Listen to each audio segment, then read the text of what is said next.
2025-এর সেরা মাথা নষ্ট করা থ্রিলার সিনেমা কান্তা, যার IMDb রেটিং 8.3। অসম্ভব রহস্যঘেরা মুভিটা, যার একটি গল্পের ভেতরে রয়েছে আরো একটি রহস্যময় গল্প।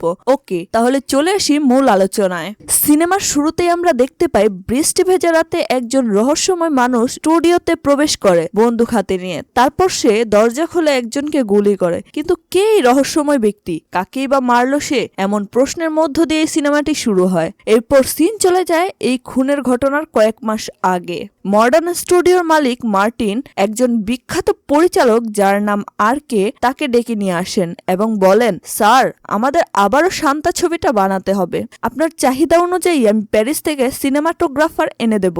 শান্তা ছিল আপনার ড্রিম প্রজেক্ট, যেটা হবে তামিল সিনেমার প্রথম ভূতের ছবি, এবং এটা আপনাকেই বানাতে হবে। কিন্তু পরিচালক কিছু বলেন না, কারণ এই ছবির অর্ধেক শুটিং আগেই হয়েছিল। তারপর নায়ক ও পরিচালকের মধ্যে কথা কাটাকাটির কারণে প্রজেক্টটা বন্ধ হয়ে যায়। তাই মার্টিন পরিচালককে বোঝাতে থাকে যেন সে ছবিটা পুনরায় বানায়, আর এটাও বলে যে তামিল সিনেমার নাম্বার 1 নায়ক, যাকে আপনি নিজ হাতে তৈরি করেছেন, সে এই মুভিতে অভিনয় করতে রাজি হয়েছে। তাই এই ছবিটি বানাতে হবে। তখন মার্টিনের অনুরোধে অবশেষে পরিচালক রাজি হন। অনেক বছর পর পরিচালক আরকে আবারও সেটে এসে বসেন। থেমে যাওয়া শান্তা ছবিটি পুনরায় শুরু করা হয়। নতুন সিনেমাটোগ্রাফার আনা হয়েছে। সেট ডিজাইন সহ সব প্রস্তুতি একদম নিখুঁতভাবে নেওয়া হয়েছে। আজই শুটিং এর প্রথম দিন এবং আজই হিরোর এন্ট্রি, আর এই হিরোর নাম ডিকে মহালিঙ্গম। তামিল সিনেমার বিশাল সুপারস্টার তিনি। কিন্তু সে শুটিং সেটে ঢোকার পর যেই পরিচালক তাকে এই জায়গায় এনে দিয়েছেন, যার জন্য তার এত নাম ডাক, তাকে সামান্য সম্মানও দেখান না। পুরনো শত্রুতার জের ধরে পরিচালক আর হিরো দুজনেই কথা বলেন না।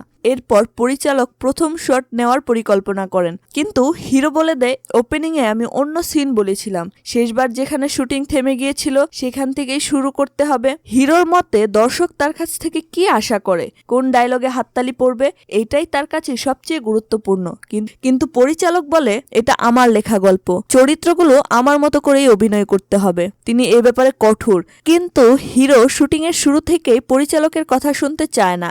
এমনকি এখানে শুটিং সেটে সবাই হিরোর কথা শুনছে। এখানে পরিচালকের কোনো দামই কেউ দিচ্ছে না, তবে এদের মধ্যে একজন ছাড়া। তিনি হচ্ছেন এই ছবির নায়িকা, যার নাম কুমারী ভর্মা। তার বাবা মা নেই, সে অনাথ ছিল। তাই পরিচালক তাকে তার স্বপ্নের ছবি শান্তার জন্য সিলেক্ট করে, কারণ পরিচালক তার ভেতরে নায়িকা হওয়ার সম্ভাবনার কিছু একটা দেখেছিল। তাই পরিচালক এই বিশাল প্রজেক্টে তাকে নায়িকা হিসেবে এনেছে।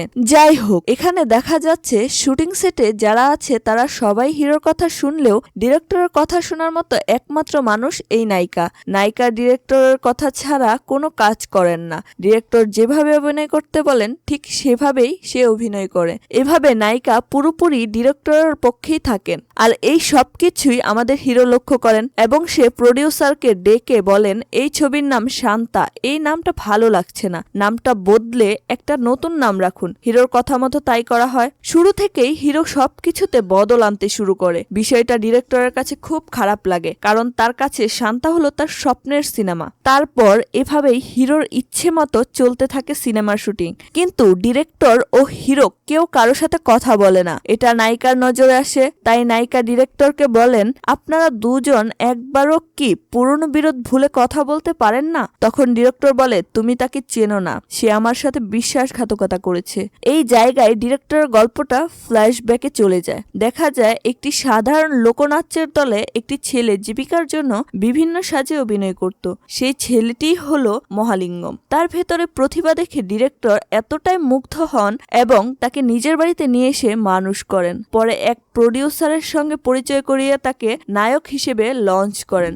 মহালিঙ্গম প্রথম ছবিতেই তামিল সিনেমার পরবর্তী সুপারস্টার হিসেবে মানুষের চোখে জায়গা করে নেয়। তখন তার শুভ দিন এভাবে এগোতে থাকে। সুপারস্টার হওয়ার আগেই ডিরেক্টরের লেখা শান্তা ছবিটির গল্প সম্পর্কে মহালিঙ্গম খুব ভালোভাবেই জেনে গিয়েছিলেন।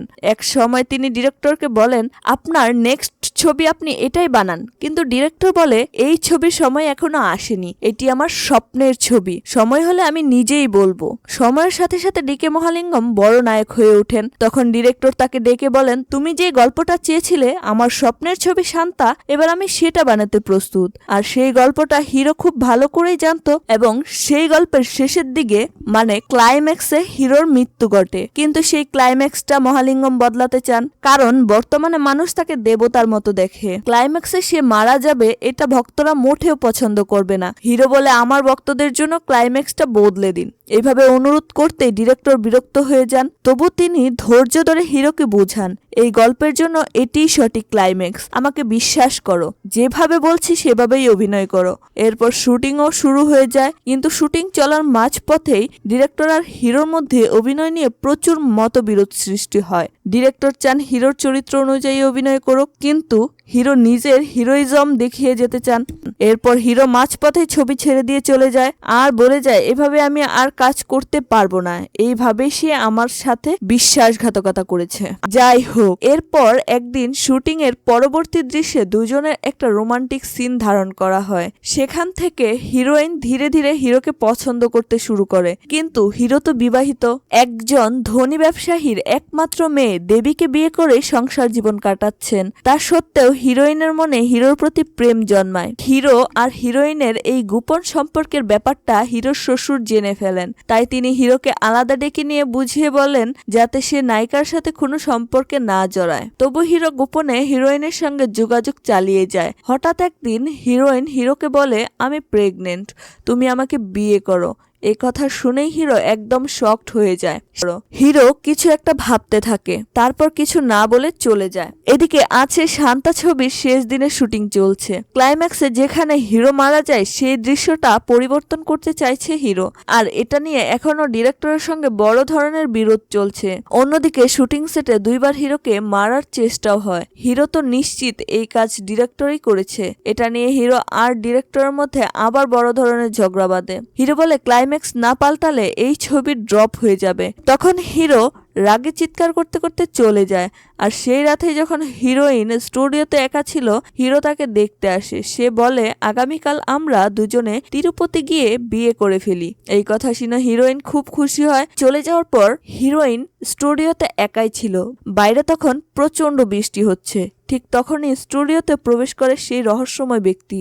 তারপর চুপি চুপি হিরোইনের রুমে ঢুকে বন্দুক বের করে খুব দ্রুত তাকে গুলি করে দেয়। এই সিনেমার শুরুতে দেখা গিয়েছিল কেউ একজন কাউকে গুলি করে মেরে ফেলেছিল, সেটা আসলে ছিল এই সিনেমার নায়িকা কুমারী। এখানেই সিনেমাটার বিরতি হয়। এই বিরতির পর একের পর এক এমন সব টুইস্ট আসে যা আপনি কল্পনাও করেননি। আর এই সিনের মধ্য দিয়ে এই মুভির পার্ট 1 শেষ হলো। দ্বিতীয় পর্বের জন্য চ্যানেলটি সাবস্ক্রাইব করে পাশেই থাকুন। ধন্যবাদ।